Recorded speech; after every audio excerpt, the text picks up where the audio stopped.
So, welcome everyone back to the Grounded Athletics channel and to the first episode of the podcast that my friend Karsten and I have been wanting to start for a while. We actually did record a partial intro podcast earlier in the fall this year while we were in Hungary together. And since then, we've kind of been involved in a lot of different things and haven't been able to get back around to it, but we felt that it's a good idea to get back to and to start again. So this will be an introductory podcast to the Grounded Athletics channel, and we just wanted to take this episode to both introduce ourselves, talk about our backgrounds both in athletics and just life in general, and how we've gotten to this specific moment.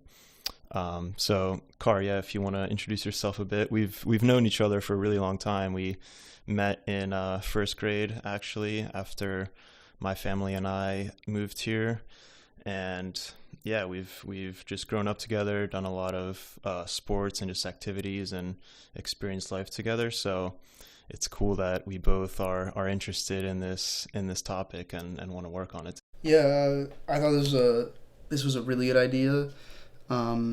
I've never, done anything kind of like this. The closest thing I would say would be like, kind of making sort of fun videos while doing any kind of like athletic feat. That was something that I started doing kind of a while ago, just for fun, and people kind of just like recognized, when I would do random fun stuff like that. But this is a really interesting like alternative outlet where we're kind of like breaking down, different things like in our lives versus like career versus like individual productivity and athletics and kind of everything when it comes to your life, because that's the sort of the purpose of like Grounded Athletics. I don't know if you want to explain a little bit more like what your like vision was, but for Grounded Athletics. But I know it's about like mindfulness and kind of making small changes in your life to just kind of better your situation, and have those things like stack up over time. Right. Yeah. Yeah. No, the idea for this project is kind of a culmination of just my entire life of being involved in sports athletics and unique training strategies, unique hobbies. If anyone listening to this like knows me a bit more personally, you guys know like how many different sports and activities and hobbies and just things that I like to do. And I always love learning new skills in sports because I just like growing my life in that way. And I've always found it to be the best creative outlet for me. Some people like are really into art and music.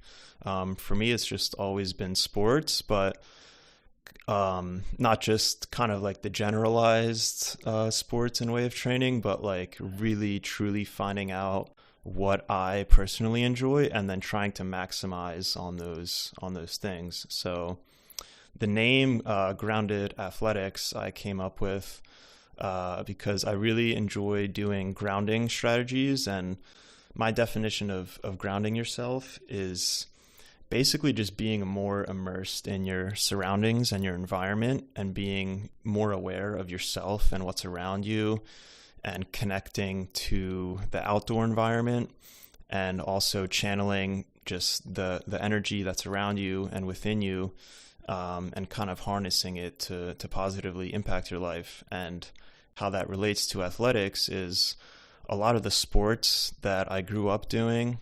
My first main sport was skiing, actually. I started skiing at a super young age, and that's definitely where I got kind of this adrenaline kick from, and just being like super interested in sports that really draw you to the edge, both in terms of actually doing the sport, but like safety wise too. Like a lot of the sports I do, and Karsten too, are like definitely a bit more dangerous than most of the other ones. So Sports like that kind of force you to be drawn into the moment, and when you're drawn into the moment, that's what grounding is you're like really immersed into the present moment. You're not thinking about, what you did yesterday or mistakes you made in the past and like how you got there, and you're also not thinking about like what's going to happen in the future. You're just fully drawn into the present moment of you doing that activity.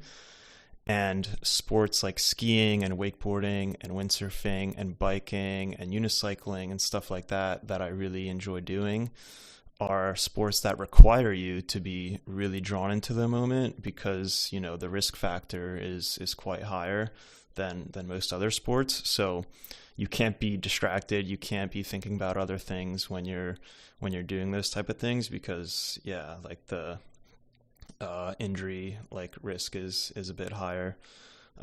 So that's kind of the idea name for grounded athletics, is like implementing grounding strategies and mental improvement strategies, and just things that draw you into the present moment and relating them to sports, but then also like kind of realizing how those strategies can help you in day-to-day life. So not just improving yourself as an athlete, but just as a person and in just regular life.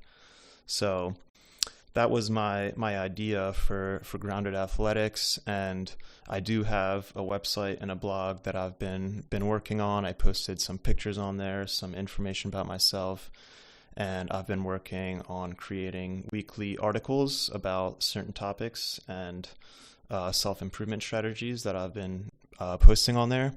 And I have made a few videos too. The most recent one was why I think it's important to implement balance training strategies and working on your balance, your agility, and just body control into your sports routine, but also your everyday life routine. And this is actually something that I took motivation from Karsten from, is like really working on my balance.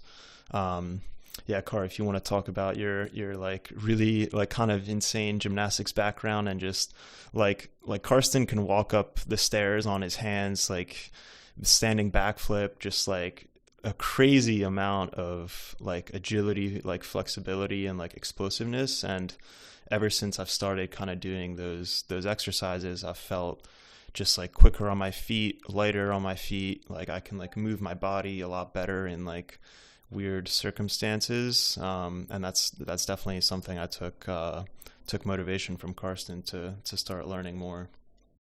I guess growing up, I was definitely like super active and would always kind of like the biggest thing that kind of drew me into gymnastics was like honestly climbing. Like it was probably the most like innate thing that I love to do, like whether it was like climbing trees or like the door frames like in my house or something like that.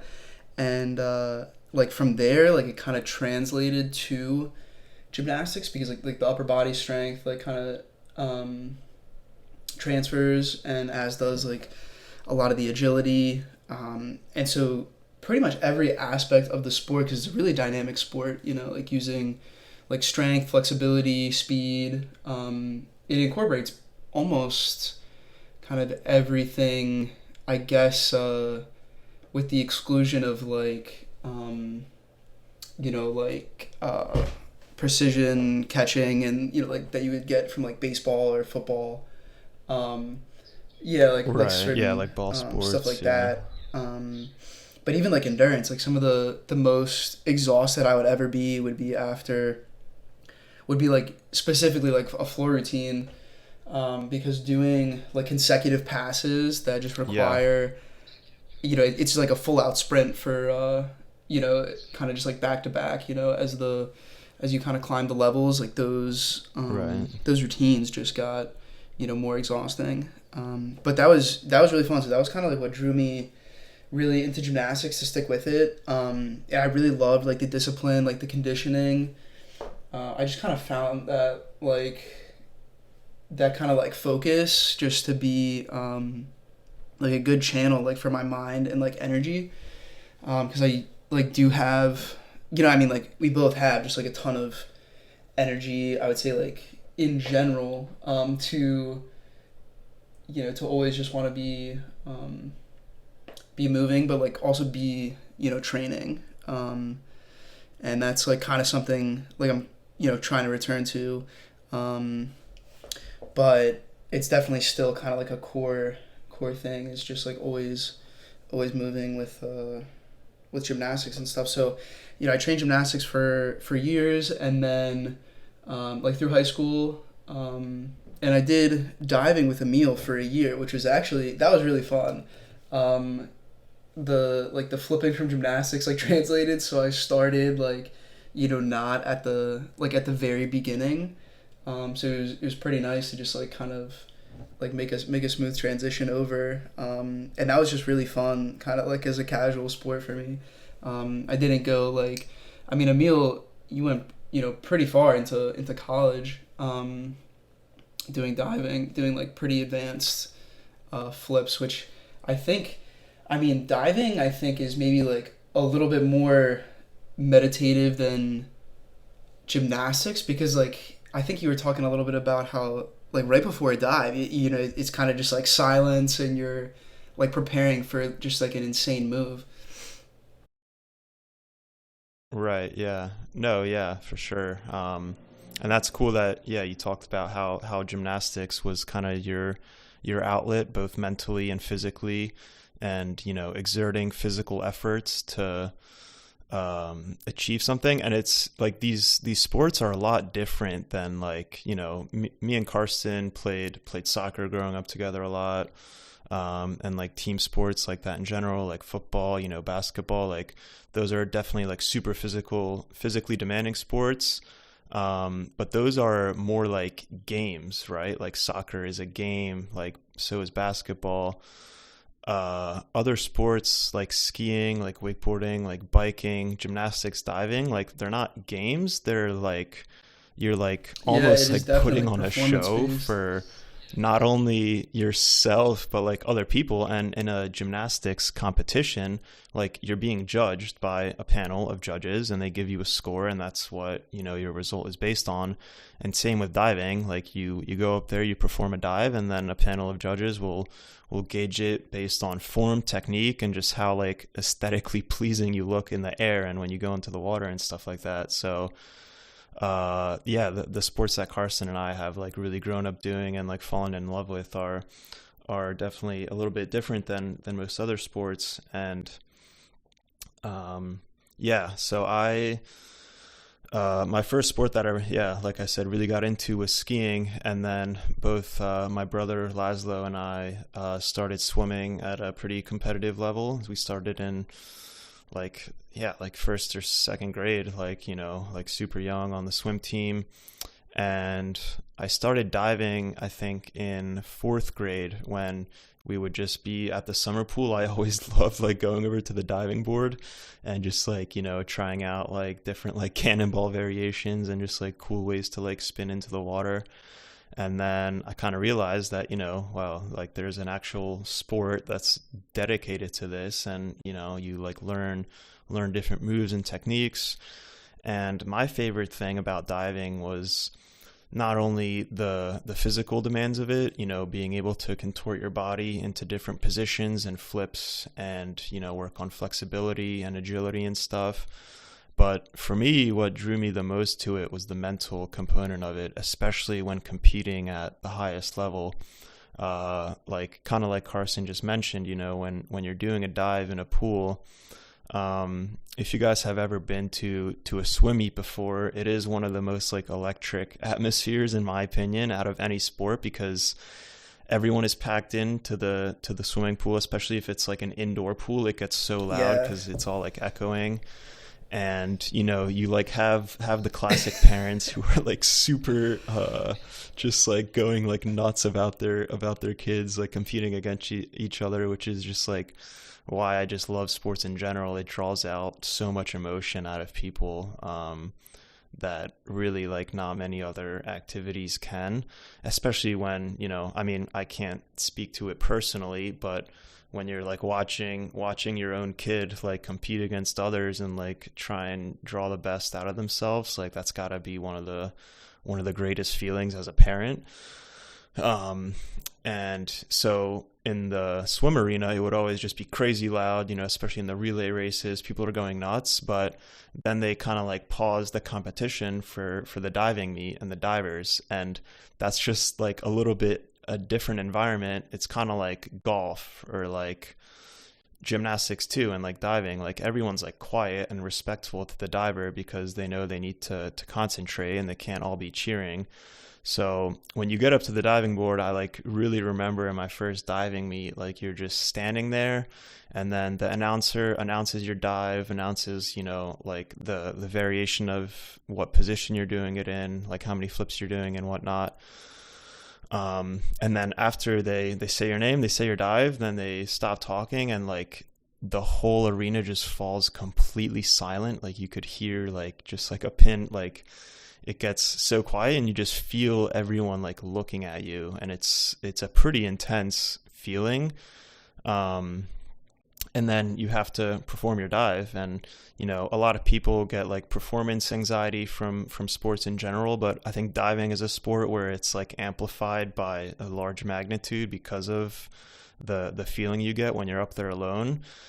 And that mental challenge is what I got the most satisfaction out of that sport. Was kind of like stepping up to the plate, knowing that it's going to be like, even after competing for 10 plus years, I still like, no matter what, when you go to a meet, like it's always a little bit nerve wracking. And the feeling after, especially when you nail a dive, is like kind of unlike anything I've experienced before. And diving, similar to gymnastics too, was just like a really good sport that drew me into the moment and really brought the best out of me, both athletically and mentally. So yeah, I did both swimming and diving were kind of my main sports, cross country and track too. I loved running growing up.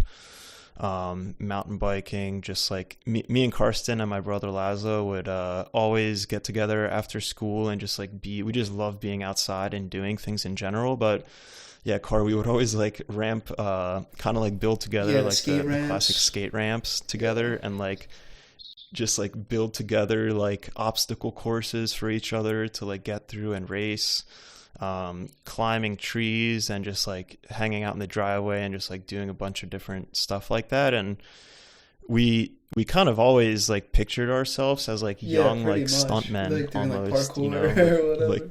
like yeah, like parkour. We would set up like just like crazy like structures and stuff to like jump over with our bikes, and like unicycling. Like me and Carson learned to unicycle at a super young age too. And that's something that I still do a fair amount. Like Karsten definitely has been unicycling a lot more than I have been recently.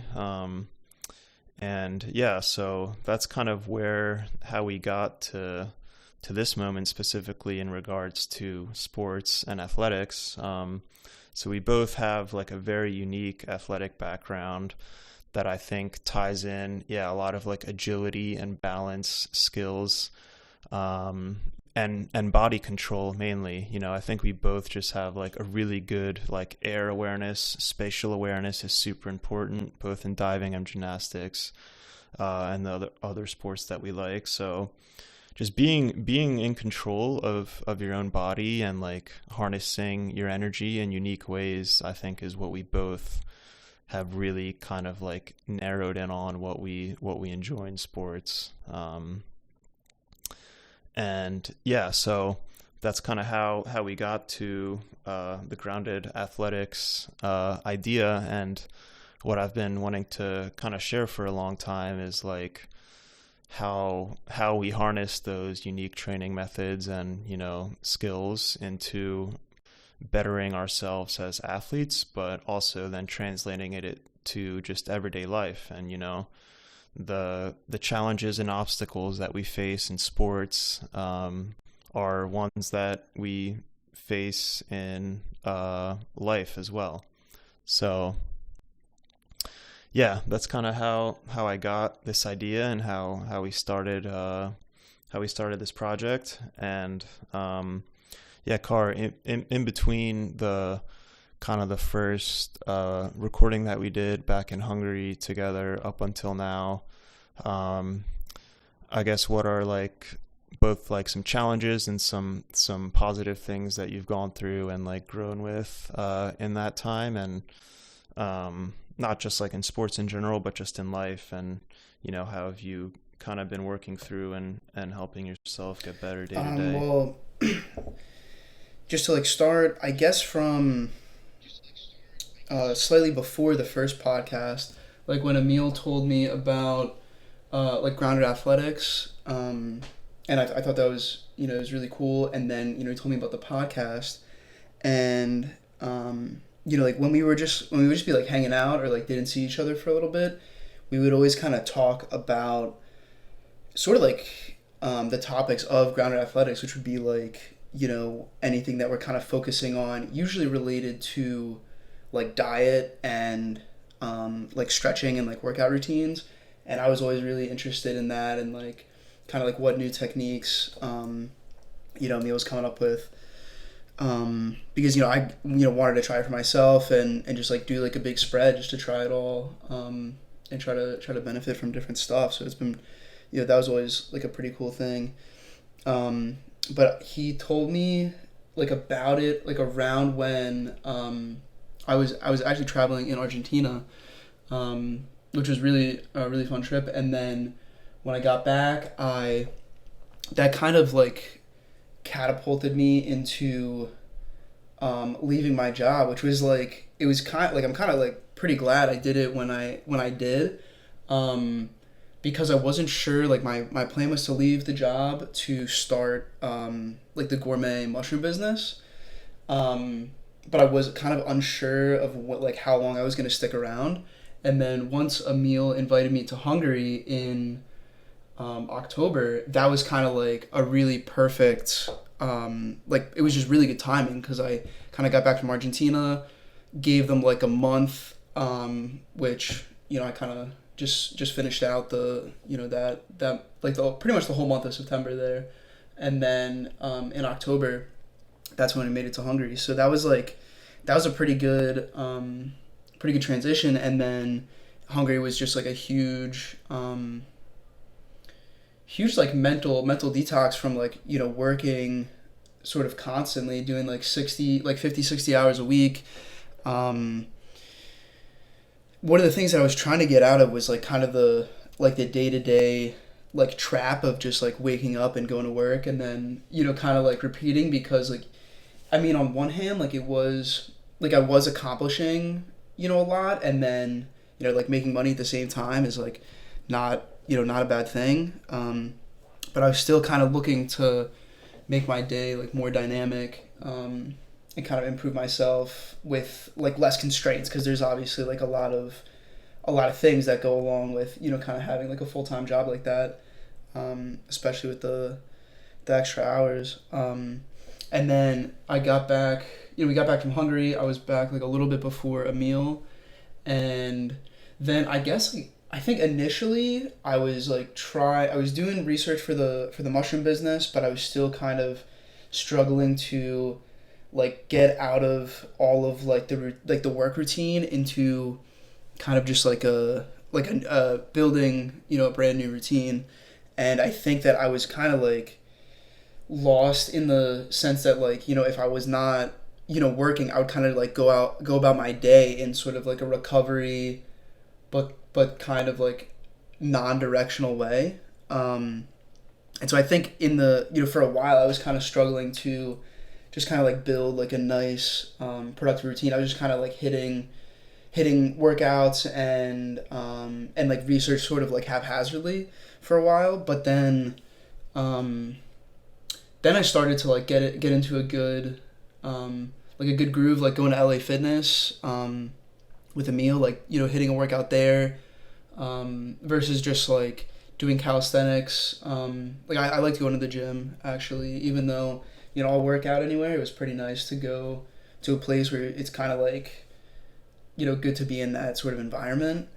Um, Right. Yeah. Yeah. I think the routine is definitely one of the most beneficial things that you guys could implement into your life. And I know that you guys probably already have a routine, especially I know like right now the fad is like that like morning routine guy who like did all like the ridiculous shit, like drinking water from like a glass bottle and like jumping in the pool, and like you don't have to do like anything like extravagant like that, but like just developing a consistent process where you can find both like, comfort and like normality in, but that's kind of where you can be more creative. And I think I remember learning about the philosopher Immanuel Kant, and he's one of the guys that I took a lot of motivation from in developing a routine, because if I remember correctly, like he kind of did the same thing, like same routine every day. He would wake up at the same time. He would go to lunch at the same spot every day, and he would like really designate every hour of the day in a dedicated and meaningful way.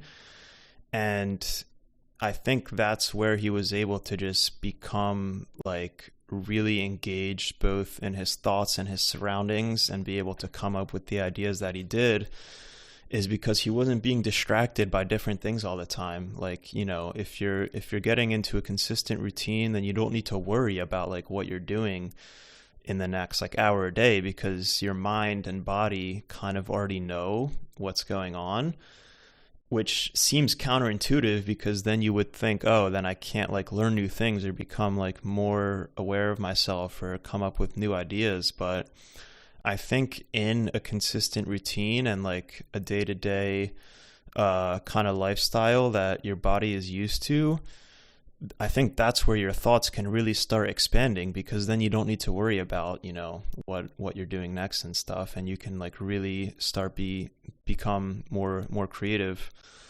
And yeah, kind of like what Karsten said, how he was struggling to get into a routine and figure out like what to do, both like work wise and like mentally and stuff like that. That's also a big motivating factor for me for starting this project. And I've had this project idea for like a few years now.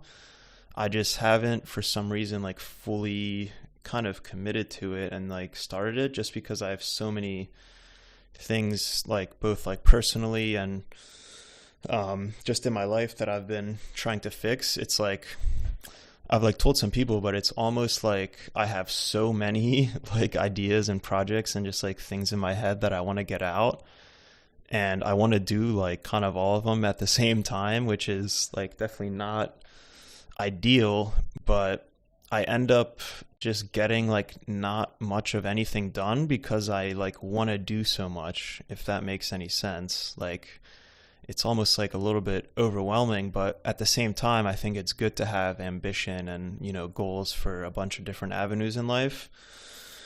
And I wanted to talk a little bit about, I think one of Karsten's and I, goal for this podcast is not only to share, like the unique training strategies and lifestyle habits that we have and we've built, both personally and together, but also to track our own progress personally with you guys, and to hopefully inspire you guys to kind of start on your own, not necessarily like complete like life transformation, but just like even a self-improvement process. I think no matter where you are in your life, how old you are, like what activities you're engaged in, what hobbies, what sports and whatnot, I think there is always ways to improve yourself and just make your everyday life a little bit better. And that's our main goal, is to share with you guys our personal experiences, and then also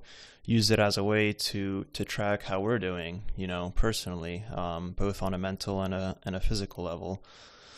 And one of the hardest things that I have kind of like gone through over the last 3-4 years is kind of feeling like I'm behind the curve.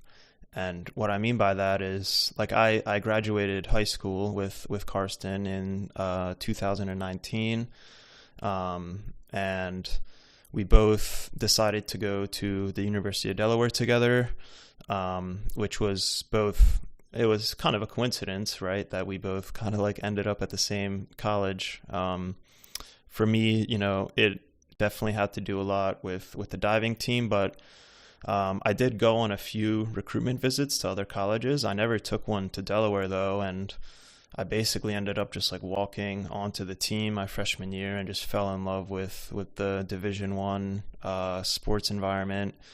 And that kind of helped me build out a routine because, it was such a big time and energy commitment, that I needed a consistent routine and like a way of life to help me just warp my day to day.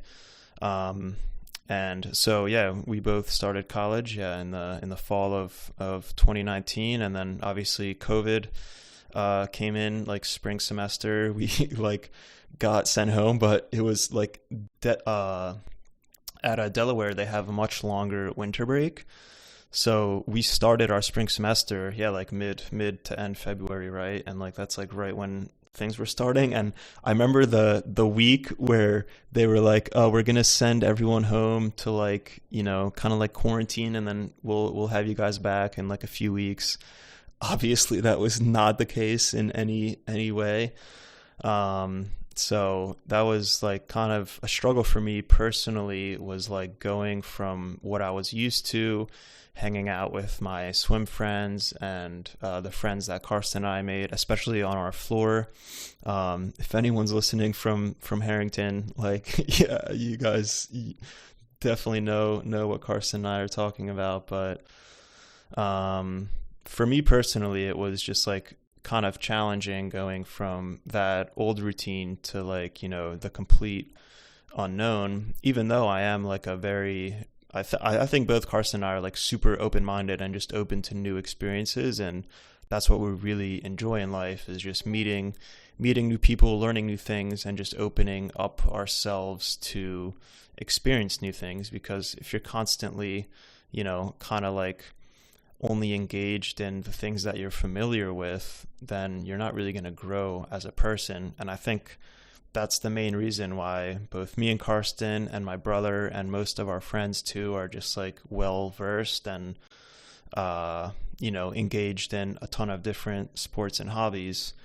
But then something happened in the fall of 2020, which caused me to miss a semester of school entirely, which like I don't really need to get into it super like intensely, but we basically had like a pretty like large like swim party gathering under the COVID guidelines, and ended up kind of biting us back. And yeah, I had to miss a semester of college, and that's I think what kind of started this, not like downfall, but like a bit of a negative time in my life. And I also was dealing with some personal things, just like from the swim and dive team too, that kind of caused me some anguish. And yeah, I just wasn't really in a great like state, both mentally, like physically. I was always able to, use sports and athletics as an outlet to kind of, unload my mind and just like disconnect. But even that was getting a little hard because, there's only so much you can disconnect from until like you can't disconnect from being disconnected, if that Yeah, if that makes it's kind of sense. paradoxical. Like you like can only like, yeah, like you can only get away from like issues and problems like that for a certain amount of time until you like loop back around to where you initially started, and then you're like, it is a paradox. You just like keep circling in that way. So basically, I just had a lot less motivation to focus on my education and school and just dealing with a bunch of different things. So I kind of fell behind. I decided to leave the swim and dive team after about 2.5 years, and it was a really hard decision to make because I loved competing, I loved my teammates, I loved my coach, but I knew it was kind of that time, and that it would overall be more beneficial to me. And then in the end, I also had to leave Delaware in that sense because I no longer had help funding wise from sport or from diving to fund my education and whatnot.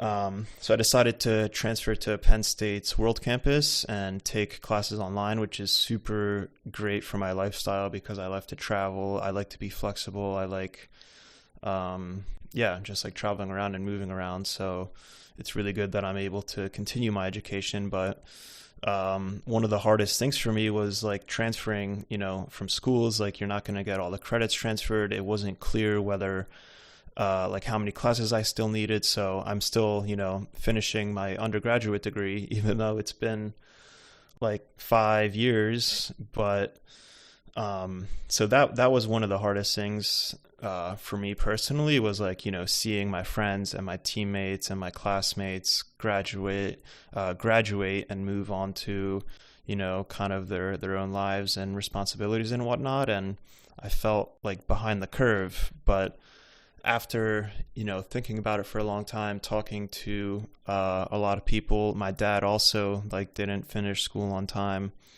um, that kind of helped me get back to the moment and like grounded myself again and realize like everyone's on their own timeline. First of all, like uh, comparison Yeah, is the no, thief it of really joy. That's is. like the Yeah. classic saying, right? And it's like if you keep comparing yourself to other people and what they're doing, like you're not going to realize the good things that you're doing. And I was able to use my time away from school. Yeah, so after I left the team and decided to transfer, I took 2 semesters, so like a full school year off, and that's like kind of why I'm behind. But during that time is when I really started like finding out about myself. And I know that sounds like it's a super cliche saying, but like truly like doing a lot of introspection, doing a lot of meditation, spending a lot of time alone, especially after getting out of a relationship that I was in college.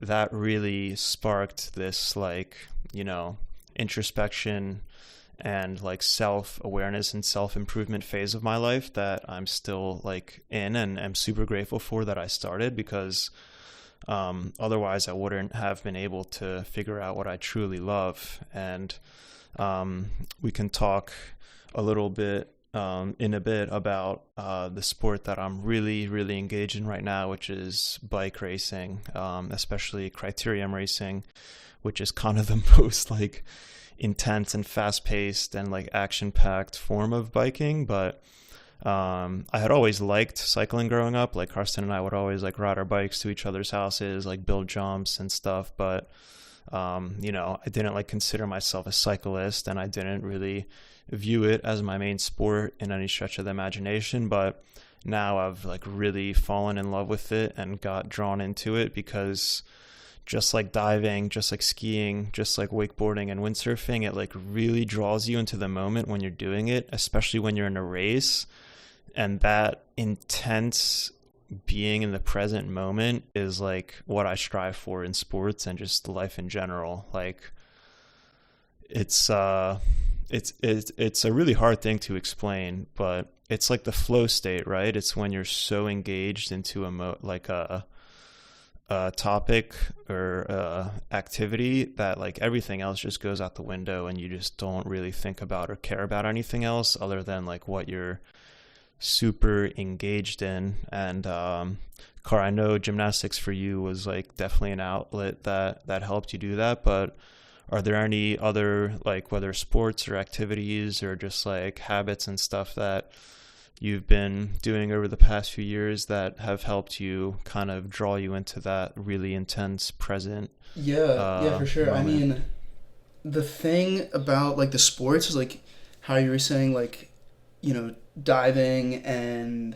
I mean even like swimming, like you kind of like I don't know if you're like in a leg on a relay, like you must be like you had like you're like just super anticipating, like jumping in for your team to hit that leg like as fast as humanly possible. So it's like like there's still like a ton of anticipation, and then like everything sort of like falls out the window.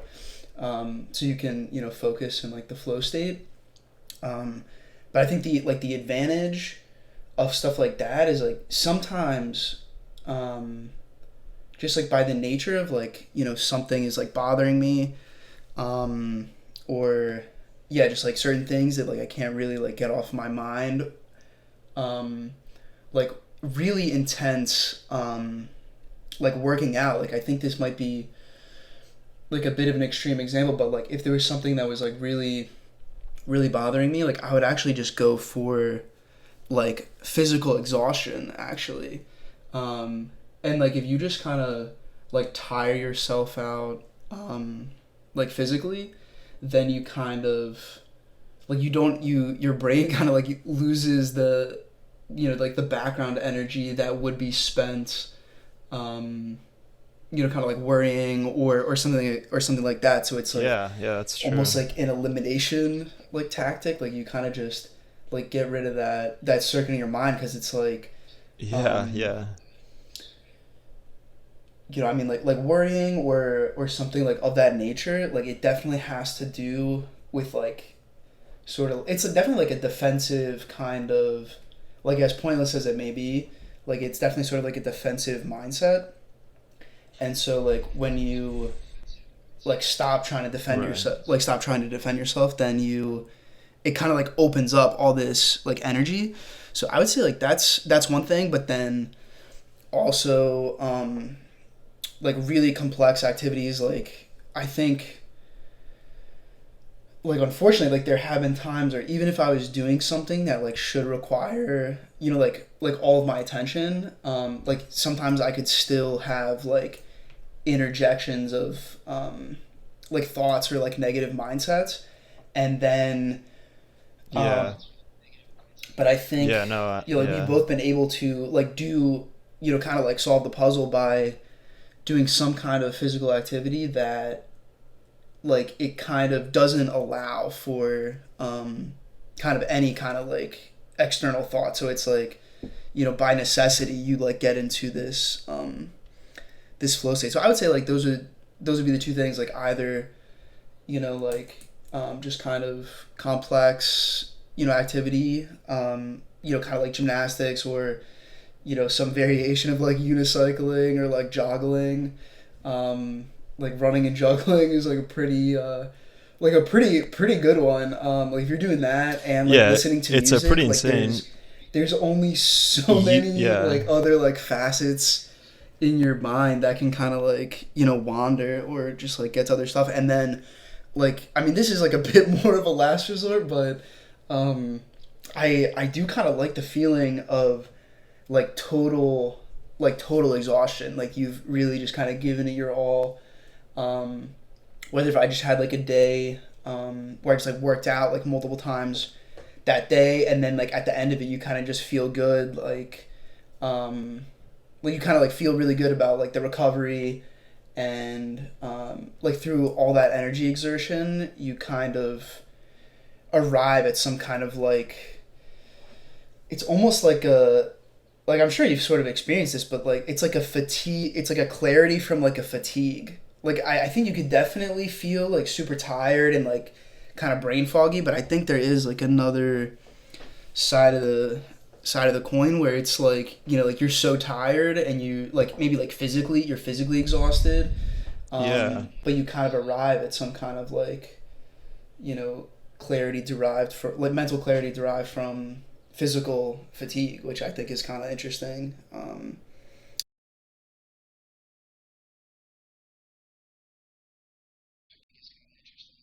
Yeah, no, I've experienced that, especially getting into biking and bike racing, a very physically demanding sport, but yeah, like you mentioned, also mentally. And after you kind of engage yourself into the present moment and really focus in on biking and racing, like you have to be so attentive because you're riding like within inches of each other, and like when you're drafting behind someone you're like a few inches off their back wheel, and it just takes like a split second hiccup and a lapse of attention and you're on the ground and you're crashing. Like it's like that kind of activity. Like when you're doing a handstand like up the stairs, like if you misplace your finger, like you could just like get like completely hosed and like fall down the stairs. Like uh I remember you ran the 5K at Delaware while juggling,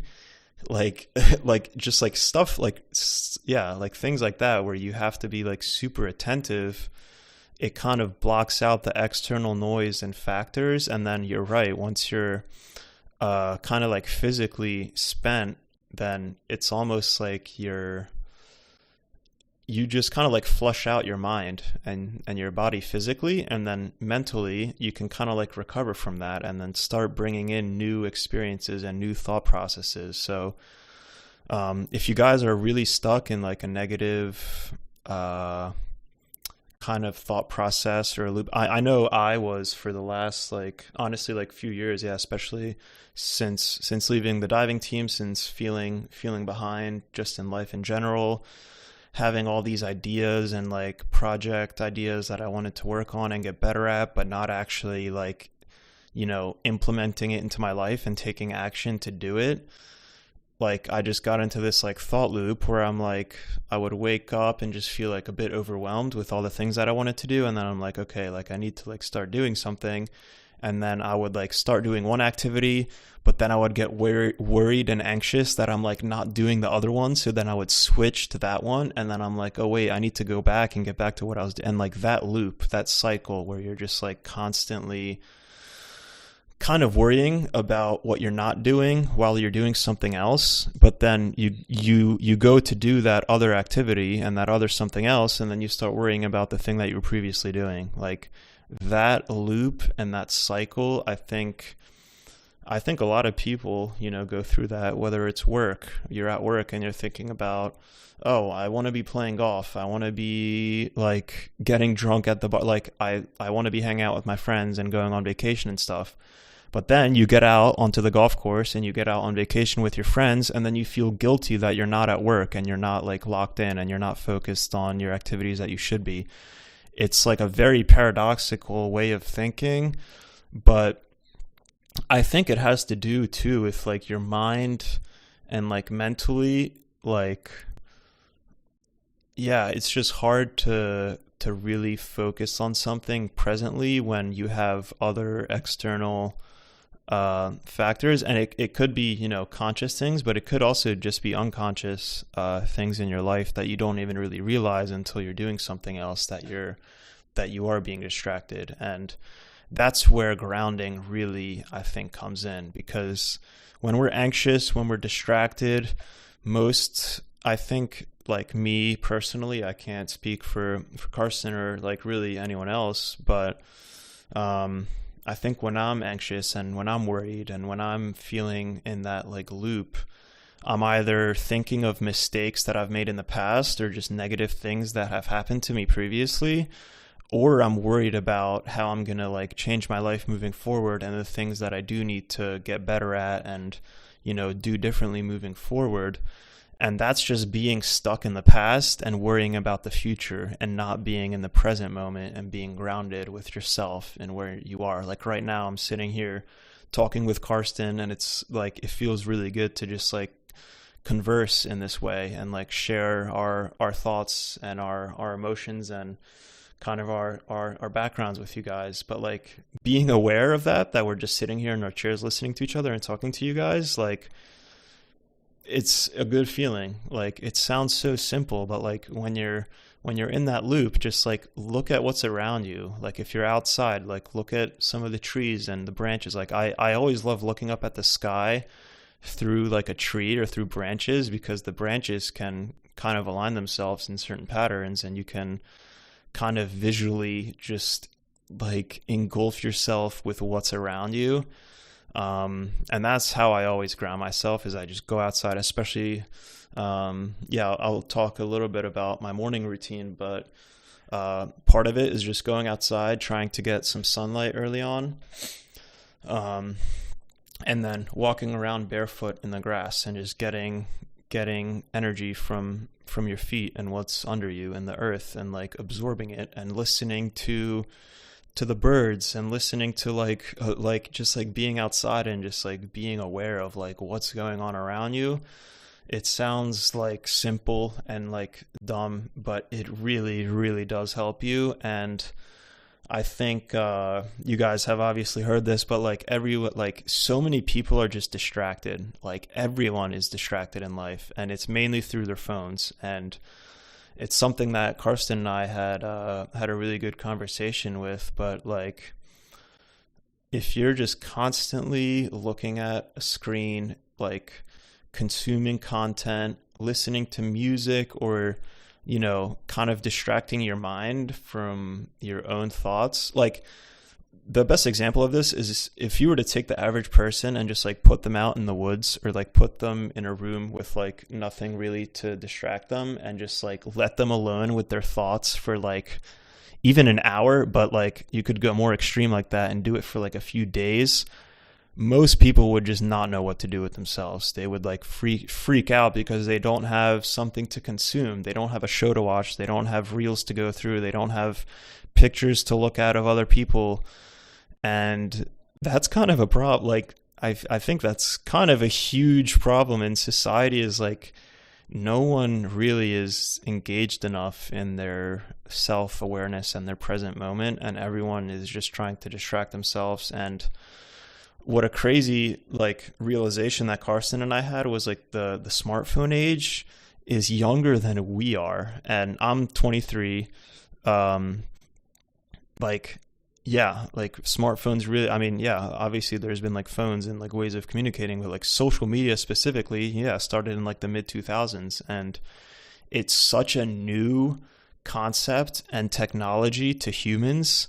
But now it's what everyone is engaged in. Like almost everyone like everyone's just always like looking at their phone or like consuming something or like, stuff like that. And it's taken such a big, just like percentage of people's attention and like life. And it's so new to humans. Like we don't know how it's affecting people yet. I mean, we kind of are. Like so many like people are way more anxious. Like we don't have like we definitely can find like some like research and like statistics, but like I know anxiety rates are way higher. I know suicide rates are like way higher than they were, especially in adolescent people. And like that's got to be part of it. It's got to be like people are just way too concerned about things that at the end of the day don't affect you at all.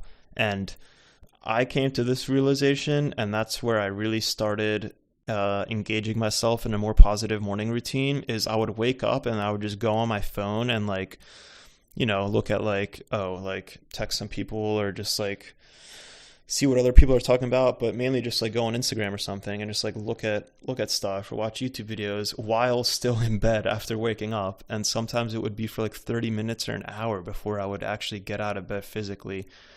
And we can do another episode on like how we developed our own routines, especially in the morning. But the morning is when you wake up after getting sleep and letting your body rest and recover. And if the first thing you're doing when you wake up is just like letting your mind get flooded with other people's actions and problems and like, not always problems, but like good things too, like it distracts you from what you should be focused on and what you should be working on and thinking about.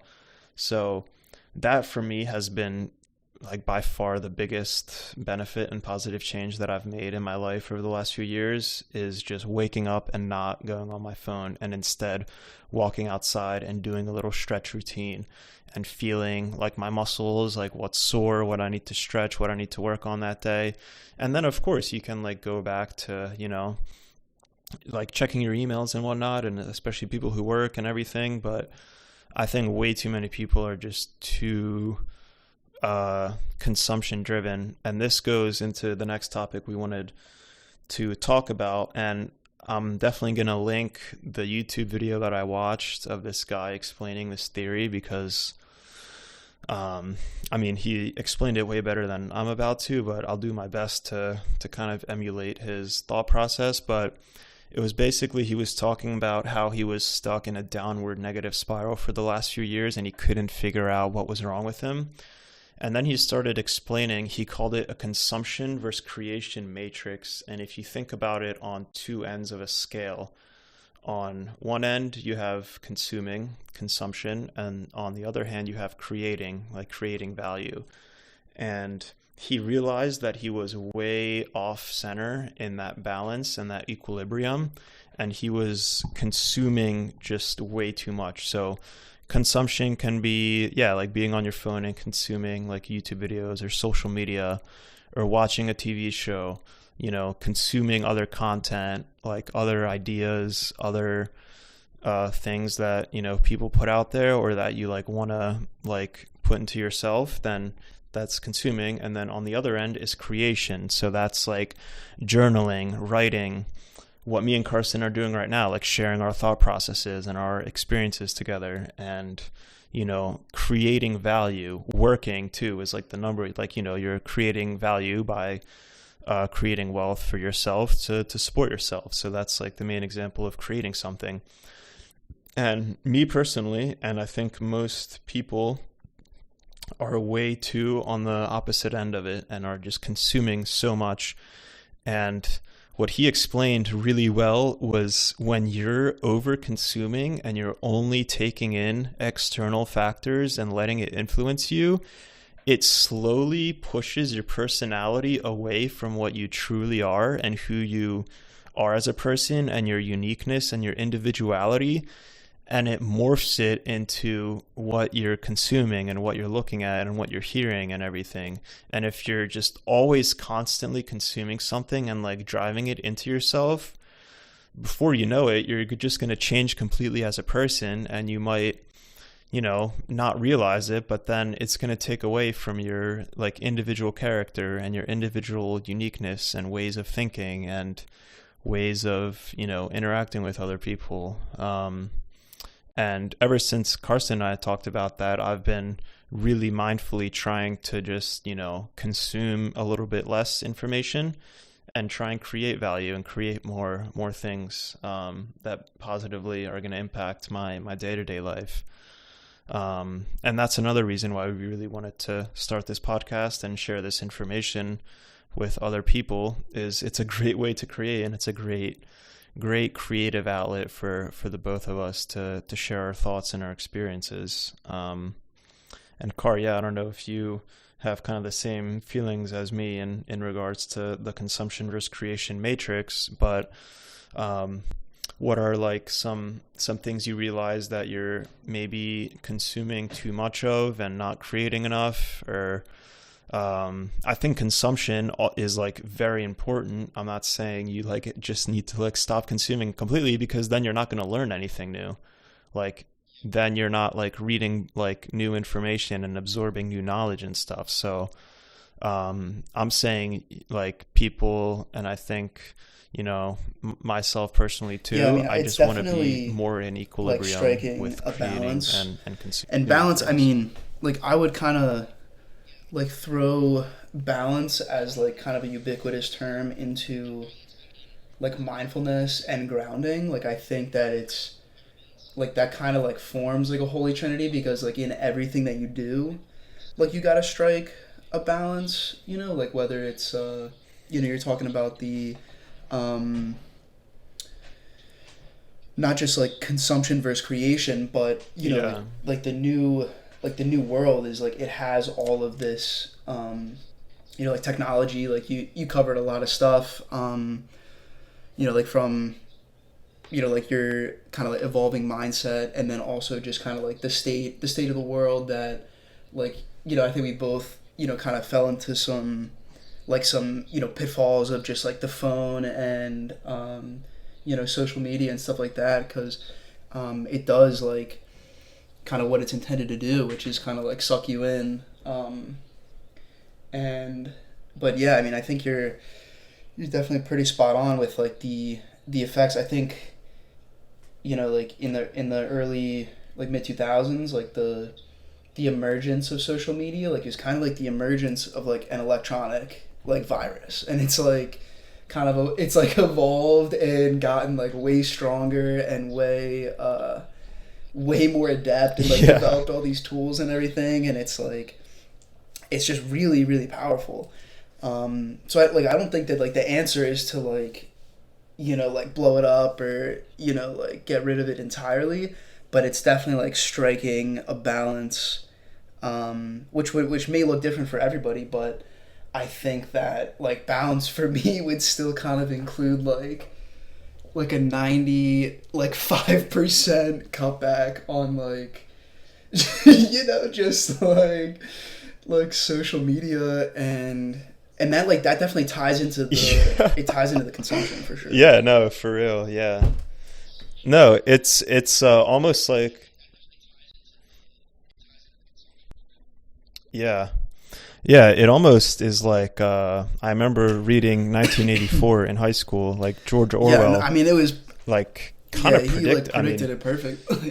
he had like a theory of like Big Brother kind of like controlling society.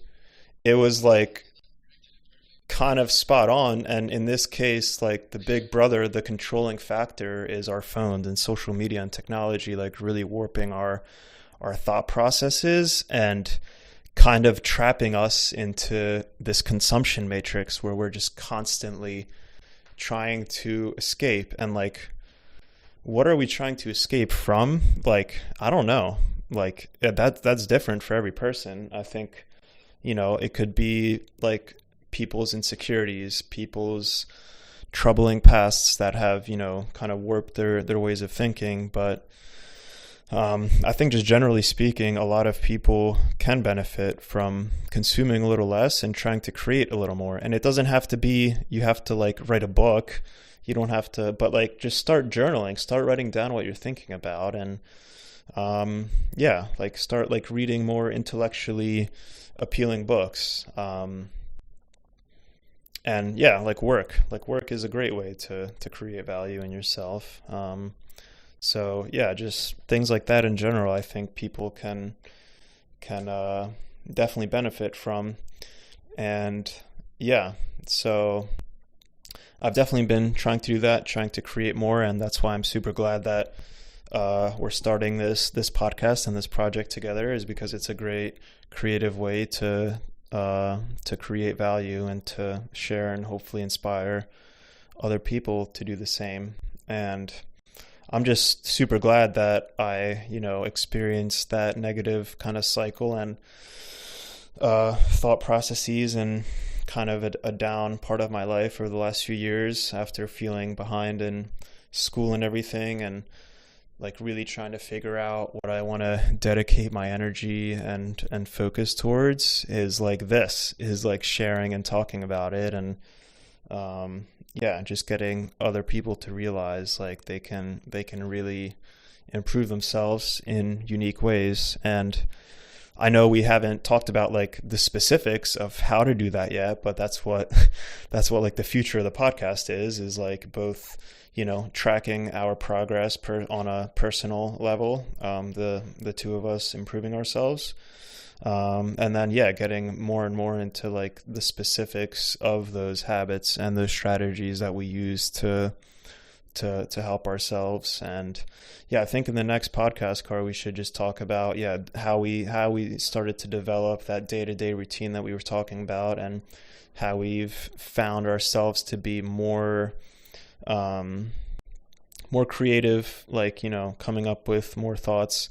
I know you briefly mentioned your idea, and it's not just an idea, you've started to actually take action into it. But yeah, starting the gourmet mushroom business, because you were involved in the restaurant and hospitality industry. We can really talk about that. And then yeah, I would love to talk more about starting this own project for myself and what I'm also doing around it. Like I really like the job that I'm currently doing, which is essentially financial analysis and company assessment for a mergers and acquisitions firm. So we help, people buy and sell their businesses and come up with exit planning strategies for them. And the reason I like it so much is it's a very like analytical and kind of problem solving um, work that I do, where each new client we have has maybe they're in a different business industry, different business size, they have different kinds of employees, they make different products and whatnot, and then figuring out the uniqueness of each one and how to market it and how to get someone interested in buying it is super cool, because once you develop that process, then you can figure out the best ways to automate parts of it and like, make it more efficient. And that's kind of the mindset that I have in life in general, is once you figure out what works for you personally, how can you implement it so it becomes a consistent part of your life and not just like a one-off kind of, um, positive thing in your life, but something that can actually change your life instead. And I think the best analogy for it is like the New Year's resolution. I know, Kurt, like we've definitely like talked about this, but people who want to get Yeah, fit it in the might new be year, like like that's a cliche, but great it's goal. like I like really definitely applaud anyone who even among the thinks about best, trying to get better, both resolutions you could athletically probably and have. mentally and whatnot. Is just like in improving your physical health or like in any capacity. Yeah. Right, yeah. But then the main issue with it is people just dive into it way too heavy, and they're like in the gym like 3 4 hours a day for like a few weeks, and they think they're improving themselves and getting better, and that just leads to burnout because it's something that your body and your mind isn't used to. And that's also our central theory in grounded athletics, is implementing small lifestyle changes that are easy to implement into your life. There's not much opportunity cost to try them out, and there's probably then even less opportunity cost once you figure out that it can benefit you, to make it a consistent part of your routine and part of your schedule. It does not have to be drastic changes by any means, and you can set it to your own timeline. You don't need to change everything about your life in one day or 1 week or even a year or even ever. And I don't like that's like my main theory is that there kind of is no like end goal, because if you were to reach that end goal, then what do you do? And I like that's why there's so many successful people that are just like miserable and like, end up in like really bad circumstances, is because once they reach a certain level of success, they think that they are like at the top, and like then what do you do? Like nothing, So the journey and the process and the struggle and the pain and going through it, that's where you truly can find contentment and find meaning and find value in just life and sports and hobbies and athletics and stuff, is going through those, like growing pains, and then yeah, finding value in it, I think is a really cool idea in theory, and Yeah, that's I really like that. what we want to I focus really on like in the that podcast. concept of just Yeah, like kind of yeah, taking it's all a kind of these yeah, like experiences, like positive or negative, but I guess like more so the negative, because like if it's your, I would say like generally speaking, like people don't seek out negative experiences, like that's not really the goal, but kind of inevitably like things just kind of happen in life. And like I find like when I really feel like I'm on like an upward orienting path is when like I can adopt a good perspective on everything that I like has either like happened to me, or like I facilitated like one way or the other, like specifically like the negative experiences, and just like consider it all to be like a learning experience, and to like genuinely like get something in exchange for like kind of like the tribulations, like no matter how like challenging it was, like not that you'd necessarily like seek something like this out, but it's still something that was like kind of given to you in one way or the other. So I think yeah, like I'm usually feeling the best when I can consider it like all to be like kind of have like to get it to have like a positive spin. Um, it's only like when I have like my more like negative mindsets is generally when I like think about like one or two things and that are like sort of bringing me down, and then I like am struggling to find the like kind of like the silver lining from it. But if you can, I think at least I mean that's something that's really helped me. But like if I can, or if you can, anyone really can just like take you know literally every experience and see like kind of the positive angle, which definitely can take like a it's definitely not easy. It can either like take time or like a perspective shift. But that I think is one of like the strongest kind of like antidotes you have against like negative mindsets and like negative experiences.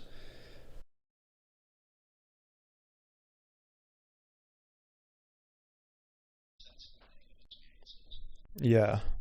Yeah, for sure. Yeah. And that's kind of the whole like yin yang theory, right? Is like you can't have the positive times without the negatives, and then you can't have the negative times without the positives. And when you're in the negative, whether it's a thought process, whether it's like physically being sick or being injured, or yeah, just not being in a great place physically or mentally, um, how do you latch on to the positives and find the light to get through it?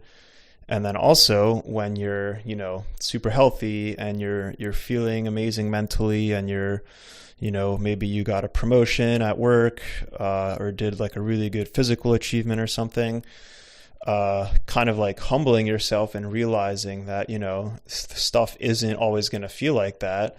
That makes those positive moments feel so much better, and you should be so much more grateful for them, because things aren't always going to align themselves in that way. And when the moment in time is right for you to feel like super great or super bad, I think you should be grateful for both, because it means that there's either an opportunity to improve yourself from that moment, or there's an opportunity to just be more grateful and appreciative of the fact that you're in that specific state of mind or setting or whatnot. And yeah, so this is kind of awesome that we've been like kind of been unloading so much info just about ourselves and stuff. And yeah, I think to wrap it up, we can talk about this idea of radical self maximization. And this is something that my friend Sam not necessarily came up with, but definitely introduced me to. And it was after my brother, and Sam took a trip out to Flagstaff, Arizona, and had just an incredible experience together. And we got into just like a really deep conversation just about, kind of the meaning of just being here and life in general, and how we have gotten here, and like what things we're going to do to move forward positively in our lives. And then it's kind of crazy, after we had that conversation and that experience together, Sam sent me this tweet, which was, this guy, I'll find the exact tweet. Actually, I think I might be able to pull it up real quick, but um, it was basically someone explaining his overall consensus after reading philosophers like Dostoevsky, Nietzsche, Carl Jung, and other philosophers who also agree that the pain and the struggle and the hard times in life is where people find meaning in life. And finding your unique purpose, which is hard to do, and I'm still doing it.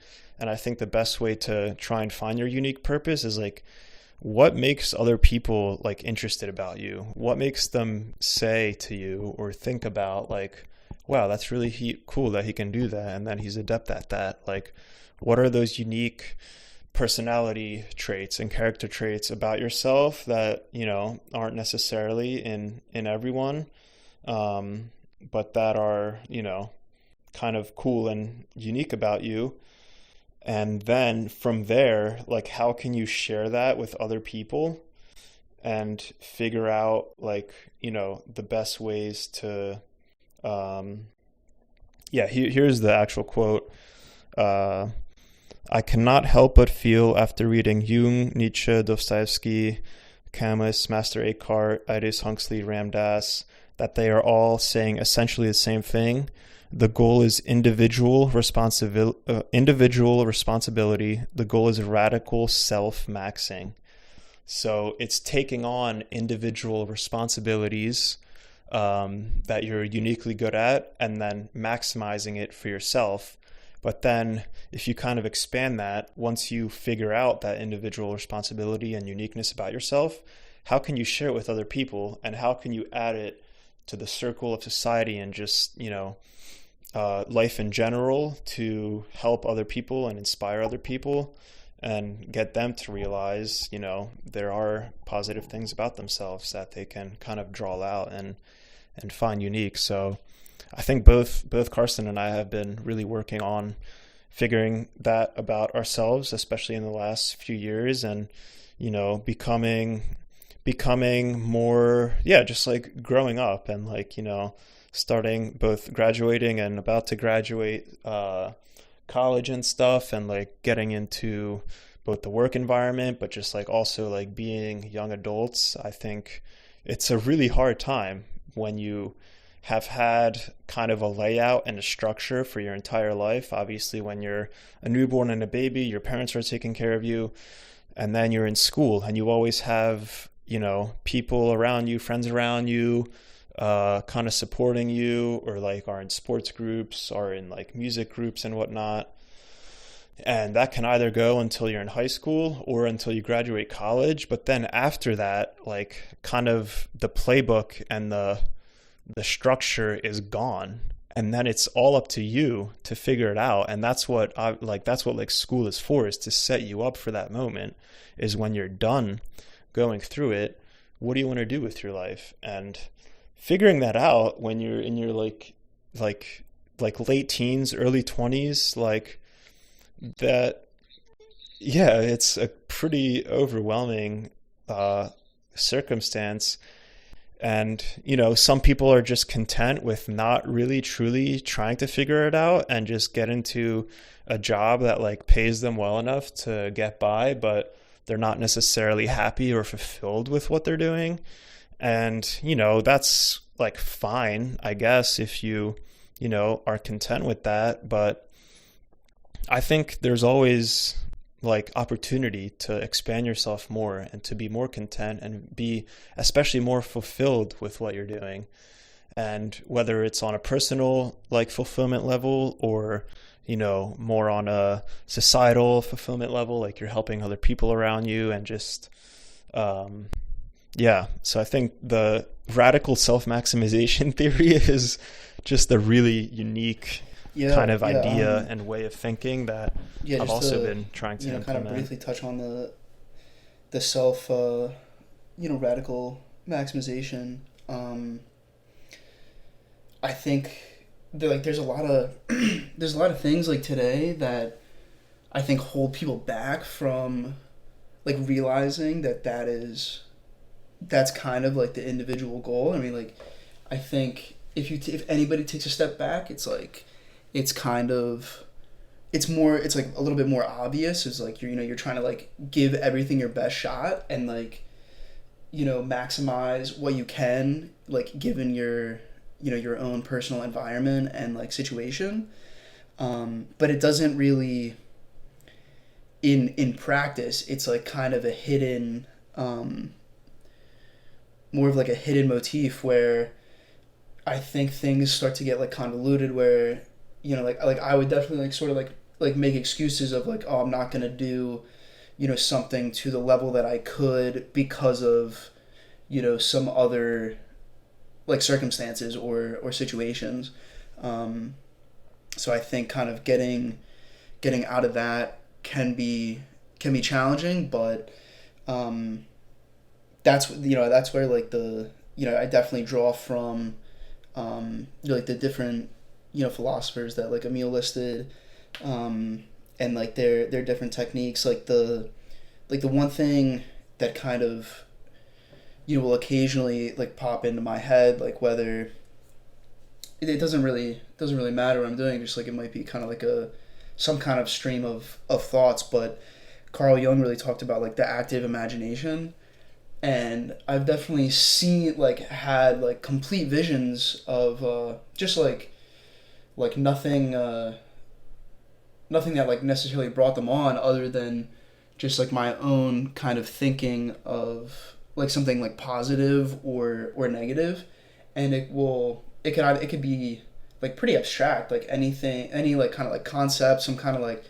like facet or like habit or something in my life, and it can almost like it can like take on a like physical kind of like image in my mind, sort of like that, and from that like it kind of like tells you something like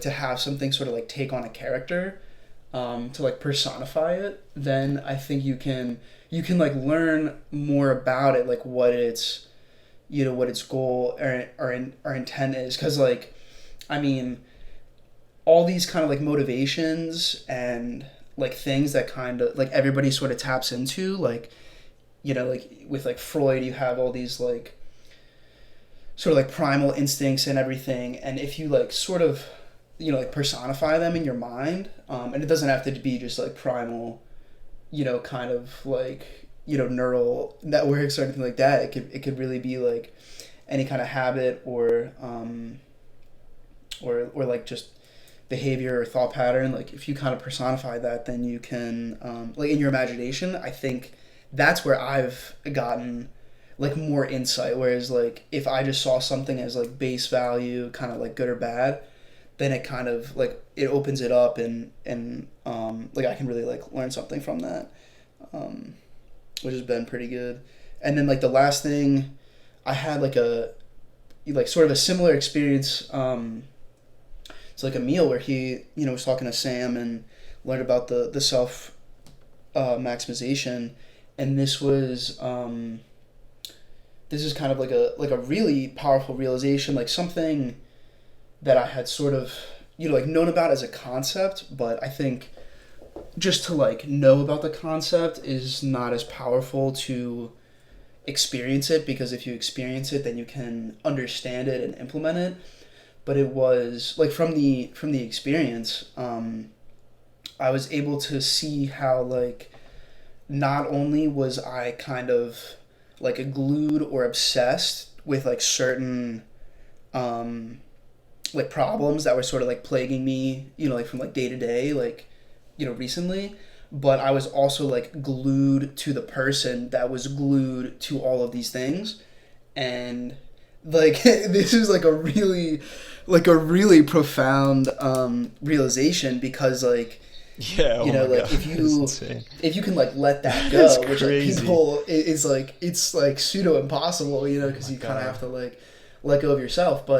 Um but yeah, that's what I realized. Like I wasn't just glued to the problems, but I was glued to the person that was like glued to the problems, and that was just that was like um, that was really kind of eye opening, and it's like definitely still trying to like build momentum. So like I really like, as Emil was saying, like this podcast is like really, I think really beneficial just for like for me definitely, but I mean it sounds like like for both of us just to kind of keep track of our progress and like just really document what's going on, and hopefully kind of like inspire people like on the way.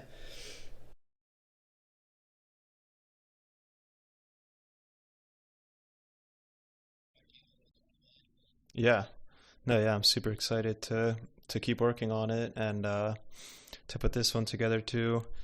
Um, and yeah, that was a really good introduction, I think, to the both of us to the audience and kind of how we have come up with this idea and our thoughts for it. And if anyone listening wants to hear about certain things or has some personal troubles that they, would like to alleviate and kind of get another perspective and insight from, then we're very happy to talk about those things as well. And yeah, I think in the next episode, we're going to talk a little bit more about the specifics of developing our lifestyles and our routines to tailor our goals.